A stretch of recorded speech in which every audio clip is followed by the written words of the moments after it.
इससे पहले हम लोगों ने कॉन्क्रीट ऑपरेशनल स्टेज पढ़ लिया था। अब हम लोग पढ़ेंगे formal operational stage. With the onset of Piaget's fourth stage of cognitive development, formal operational comes the ability to solve abstract problem. The development of formal operation proved the ability to reason and construct logical useful for our class of problem. During this stage of development, thinking has a number of unique structural properties, those of being hypothetical, analogical and deductive. ठीक है, तो formal operation stage में हम लोग क्या समझते हैं, जब हम लोग किसी प्रॉब्लम का सॉल्यूशन एब्स्ट्रैक्टली करते हैं। ठीक है, इसमें हम लोग तीन चीज़ को क्या यूज करते हैं, हाइपोथेटिकल। हाइपोथेटिकल मतलब हाइपोथेसिस बनाना, प्लानिंग करके, ऑर्गेनाइज करके, सिस्टेमेटिक वे से जब हम किसी प्रॉब्लम का सॉल्यूशन निकालते हैं। ठीक है, और डिडक्टिव मेथड, जनरल से जब हम लोग स्पेसिफिक की तरफ जाते हैं तब, क्योंकि इस एज के बच्चे, इसमें कौन से एज के बच्चे आते हैं, 11 टू अब, तो अब बच्चे डिडक्टिव रीजनिंग कर सकते हैं। अगर हम उसको कोई थ्योरी बताएं तो थ्योरी से वो किसी एग्जाम्पल तक आ सकते हैं। इससे पहले हम लोग बच्चों को कैसे सिखाते हैं, छोटे बच्चों को पहले एग्जाम्पल्स दिखाते हैं, फिर देन उनको थ्योरी बताते हैं। अब हम उनको अगर थ्योरी बताएंगे मतलब जनरल टू स्पेसिफिक वो जा सकते हैं। अब आता है इसमें हाइपोथेटिको deductive reasoning.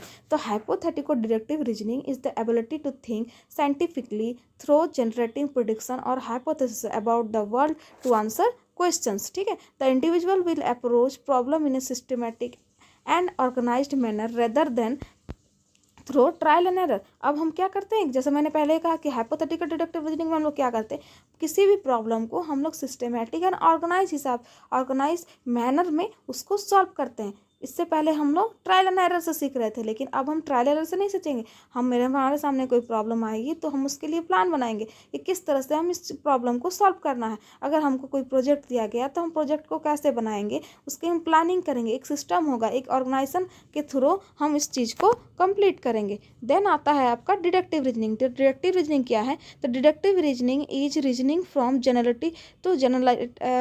To specific. Deductive reasoning, जब भी डिडक्टिव की बात आए तो दिमाग में आपके एक ही चीज़ आना चाहिए कि जब हम जनरल टू स्पेसिफिक की तरफ जाते हैं, थ्योरी टू एग्जाम्पल की तरह जाते हैं, तब हम लोग क्या करते हैं, deductive reasoning. The type of reasoning contain in a syllogism is deductive reasoning. Consider the child who correctly respond to the following complex if then statement. If all animal have 4 legs and if this table has 4 legs then is this table an animal. जैसे कोई भी बच्चा के दिमाग में concept बना हुआ है कि हर एनिमल के 4 लेग होते हैं, उसने एक टेबल देखा तो टेबल को देख के क्या बोलेगा, इसके भी 4 लेग है तो क्या ये एनिमल है। तो the child who correctly responds reason that although both table and animal have 4 leg, a table can't be an animal because it is a not a living creature. तो अब बच्चा करेक्टली रिस्पॉन्ड करेगा, उसके साथ उसको reason बताएगा, क्योंकि अब वो डिडक्टिव रीजनिंग कर रहा है, क्योंकि उसको दिमाग में एक थ्योरी बटी हुई है कि 4 पैर वाले जो चीज़ होते हैं वो एनिमल होते हैं, लेकिन टेबल एनिमल नहीं हो सकता क्योंकि ये लिविंग क्रिएचर नहीं है, ये एक नॉन लिविंग थिंग है। ठीक है, इसमें जीवन नहीं है, जिसमें जीवन है वो एनिमल है, जिसमें जीवन नहीं है या नॉन लिविंग थिंग है उसमें वो आपका एनिमल नहीं है। ठीक है, तो वो बता सकता है, क्योंकि अब वो क्या कर रहा है, डिडक्टिव रीजनिंग कर रहा है। उसके बाद आता है रिफ्लेक्टिव एबिलिटीज। किसी चीज़ को हम लोग जैसे हम किसी चीज़ को रिफ्लेक्ट करते हैं, जैसे आप लोगों को 10th क्लास में प्रिज्म का एक्सपेरिमेंट किया होगा, उसकी प्रैक्टिकल किया होगा, तो उसमें हमने देखा होगा कि सन की रेज किस तरह से उसके अंदर जाती है और कुछ रेज रिफ्लेक्ट करके निकल जाती है। ठीक है, तो हम लोग क्या पढ़ते हैं, रिफ्लेक्टिव। तो उसी तरह हमारे पास भी कुछ एबिलिटीज होती हैं, ठीक है, जो हमें रिफ्लेक्ट करती है। जैसे हमारे पास कोई प्रॉब्लम आते हैं तो हम बहुत तरह के सॉल्यूशन सोचते हैं, तो ये सब सॉल्यूशन क्या होते हैं, आपको थिंक होते हैं, आप डिस्क्राइब करते हैं एबिलिटी को। तो formal operation thinker poses a sophisticated set of reflect ability. Sophisticated क्या करते हैं, सेट ऑफ रिफ्लेक्ट, बहुत तरह के आप किसी प्रॉब्लम के सॉल्यूशन के बारे में सोचते हैं, जनरेट करते हैं सिस्टमेटिकली बहुत सारे एक प्रॉब्लम के बारे में मतलब जनरेट करते हैं पॉसिबल सॉल्यूशन, 2 या 4 पॉसिबल सॉल्यूशन। इसका हम कोई भी चीज़ का प्रॉब्लम का हम सॉल्यूशन कितने तरीके से निकाल सकते हैं। तो एक क्या करते हैं आप, सपोस्केटेड सॉल्यूशन निकालते हैं। ठीक है, कॉम्बिनेशनल रीजनिंग के साथ। ठीक है, इसका उसके बाद आता है आपका एब्स्ट्रैक्ट थिंकिंग। एब्स्ट्रैक्ट थिंकिंग होता है concrete operation are carried out of thing whereas operational are carried out idea. जैसे मैंने कहा कॉन्क्रीट जो चीज़ आपके सामने है, जो थिंग आपके सामने है, आप उसी के बारे में सोचते हैं। और एब्स्ट्रैक्ट में क्या होता है, जो चीज़ आपके सामने नहीं है, जैसे आइडियाज क्या हो गया, आपका एब्स्ट्रैक्ट हो, आपने कुछ सोचा होगा, इमेजिनेशन किया होगा, ठीक है, वो आपका क्या हो गया, आपके आइडियाज आएंगे। The individual can think about hypothetical and abstract concept they have yet to experience. Abstract thought is important for planning regarding the future. ठीक है, एब्स्ट्रैक्ट थिंकिंग मतलब समझ आया कि एब्स्ट्रैक्ट थॉट होता है जब हम किसी चीज़ की प्लानिंग करते हैं। जैसे हमको यहाँ से सिंपल से अगर हमको शॉपिंग के लिए जाना है, तो हम किस तरह से जाएंगे, किस तरह से हम व्हीकल करेंगे, कार बुक करेंगे, फिर जाएंगे, हमें क्या क्या खरीदना है, तो हम इसकी लिस्ट बनाएंगे, एक सिस्टमेटिक बनाएंगे, ऑर्गेनाइज करेंगे, हमको कितने पैसे लगेंगे, तो हम क्या करेंगे, इस तरह के एक एब्स्ट्रैक्ट थिंकिंग हम इसको बोल सकते हैं रिगार्डिंग किसके बारे में, फ्यूचर के बारे में। ठीक है, उसका होता है आपका एडोल्सन ईगोसेंट्रिज्म।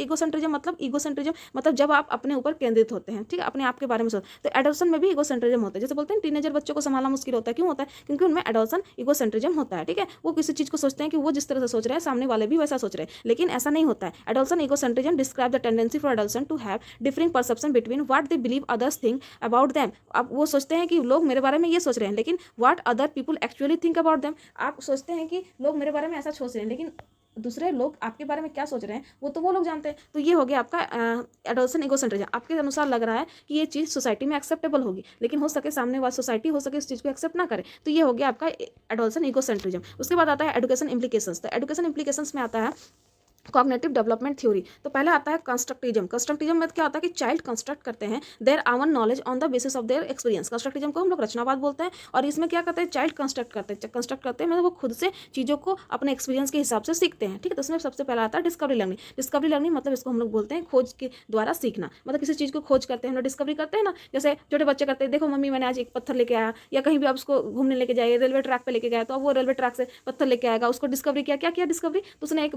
स्टोन को डिस्कवरी किया, तो वो क्या करता है डिस्कवरी लर्निंग। तो as a teacher, as a student, education implication पियाजे ने बताया कि आपको डिस्कवरी लर्निंग करवानी चाहिए बच्चे को, उन्हें कुछ चीज़ों को खुद खोजने दीजिए, खुद समझने दीजिए। ठीक है, उसके बाद प्रॉब्लम सॉल्विंग, किस तरह से आप चीज़ों को प्रॉब्लम को सॉल्व करते हैं। ठीक है, आपको बच्चों को कुछ प्रॉब्लम्स दीजिए, उसको सॉल्व करने दीजिए। ठीक है, उसके बाद गिविंग प्रोजेक्ट, जैसे आप एक लीफ वाला प्रोजेक्ट दे दीजिए, उसको बोल दीजिए कि आप आपके घर के आसपास जितने तरह के लीफ हैं सबको आप ढूंढिए और उसका एक प्रोजेक्ट बना के लाइए। तो उसके साथ में आपका क्या होगा, उसकी डिस्कवरी लर्निंग भी होगी और उस प्रॉब्लम को वो सॉल्व भी करेगा, साथ में आप उसको एक प्रोजेक्ट भी उसका कंप्लीट होगा।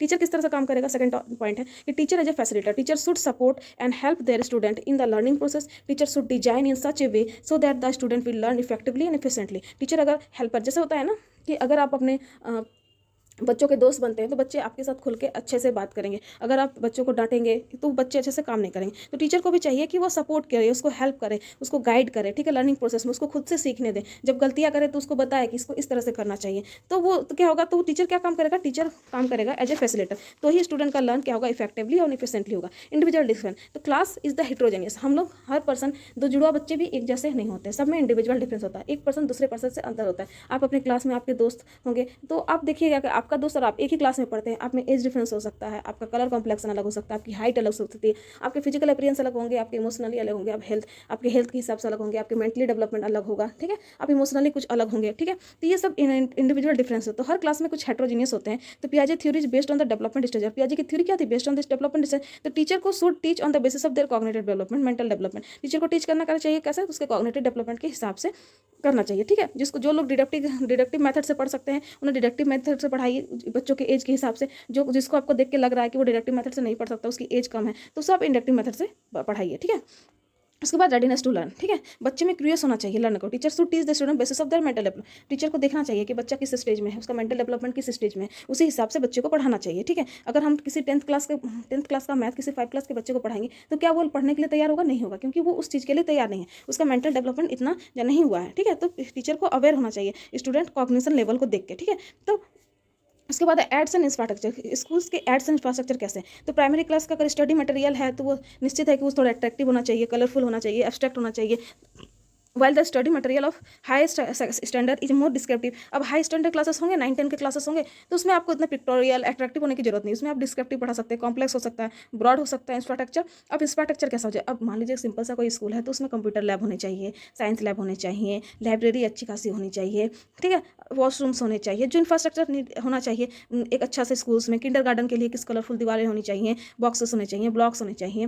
ठीक है, जो बच्चे को चाहिए, तो इस तरह के इंफ्रास्ट्रक्चर होने चाहिए। ठीक है, teacher occupies a secondary position. Teacher क्या वर्क करता है, टीचर सेकेंडरी पोजीशन रहता है। Children should be allowed to manipulate things and see result. बच्चों को खुद से छोड़िए, उसको मैनिपुलेट करने दीजिए, चीज़ों को थिंक को देखने दीजिए, तोड़ने दीजिए, मोड़ने दीजिए, उसके रिजल्ट को देखने दीजिए। प्रोवाइडिंग मटेरियल इक्विपमेंट्स एड्स, बच्चों को मटेरियल्स दीजिए, इक्विपमेंट्स दीजिए, एड्स दीजिए children to sharpen their skill, ताकि बच्चे अपने स्किल्स को शार्प कर सकते हैं। ठीक है, it is the parents responsibility to maintain the nurture well according to their cognitive development. और पेरेंट्स की भी रिस्पॉन्सिबिलिटी है कि वो मेंटेन करें, बच्चे को नर्चर करें, अच्छे से पालन पोषण करें, नर्चर, ठीक है, उसको उस तरह का इन्वायरमेंट दे। नर्चर मतलब होता है इन्वायरमेंट, ठीक है, आप जिस तरह का इन्वायरमेंट बच्चों को देंगे ताकि उसका कॉग्निटिव डेवलपमेंट अच्छा हो। अच्छा इन्वायरमेंट दीजिएगा तो बच्चा अच्छा से कॉग्निटिव डेवलपमेंट करेगा। काउंसलिंग करवाते रहिए, बिकम वेरी मैंडेटरी। आजकल स्कूल्स में काउंसलिंग नहीं होती है, तो इसमें हमें काउंसलिंग पे ध्यान देना चाहिए कि बच्चे में क्या प्रॉब्लम है, क्या पॉजिटिव डेवलपमेंट हो रहा है, क्या नेगेटिव डेवलपमेंट हो रहा है, उसके बारे में देखना चाहिए। ठीक है, तो आज हम लोग यहीं पे रखते हैं। प्लीज़ लाइक एंड सब्सक्राइब कीजिए, तभी हम आगे वीडियो बनाएंगे। ठीक है, please like and subscribe. Thank you everyone.